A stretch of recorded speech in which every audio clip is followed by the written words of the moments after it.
Assalamu alaikum wa rahmatullahi wa barakatuh. Bismillahir Rahmanir Rahim. All praise and thanks to Allah for keeping us to this. All praise to Allah for the discerning minds that chose to speak, because as we all know, right now requires that we change our mindset and our outlook to the world, because it's not all scary, but there is so much that is happening that has become our reality. Things that would have been shielded from suddenly is thrown into our living rooms, and there's a lot of fear and there's a lot of panic that is going on around us at the moment. So that's why I think that it's a timely and very apt topic, and it's something that we would learn today that definitely we need to inculcate and to develop in our lives and to build as we go. And I choose those words very carefully when I say build, inculcate, develop, because that's what it is. It's a process. It's not something that I'm going to throw and people are going to catch. It's not a light switch. It's not you don't flip the switch on and off when you choose to, but it's a process that is continuously and ongoing. Now, what does being resilient, what does it mean? Simply put, it means that it's the ability. So the person who develops the flyer must have done a bit of research, because indeed it's our ability to bounce back in the face of adversity, stress, unfavorable situations, anything that rouses us or ruffles up. It's our ability to come back from it. Okay.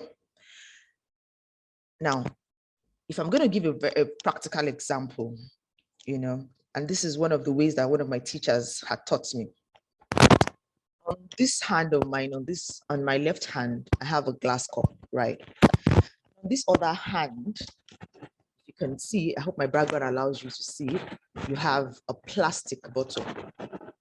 So I had started by saying that human beings could be in this form, where you have this glass cup on my left, and where you have this plastic bottle on my right.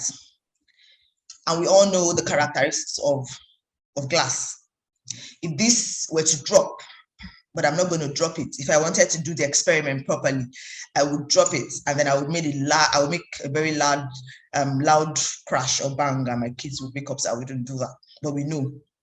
But if I were to drop it, because of its fragile form and non-elasticity form, it would scatter, and then the pieces would travel far and wide, and we might not be able to piece it back together again.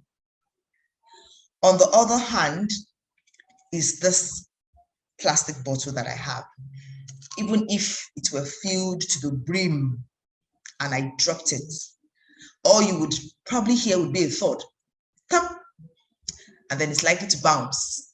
And who knows, you might drop and then bounce and still land standing this way, standing just upright, because it has elasticity. It can recoil, it can expand, it can shrink. And that's pretty much what resilience is talking about.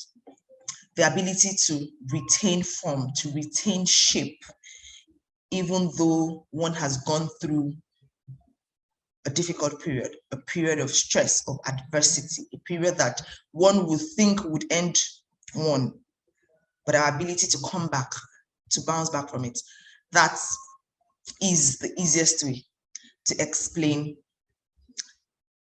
resilience.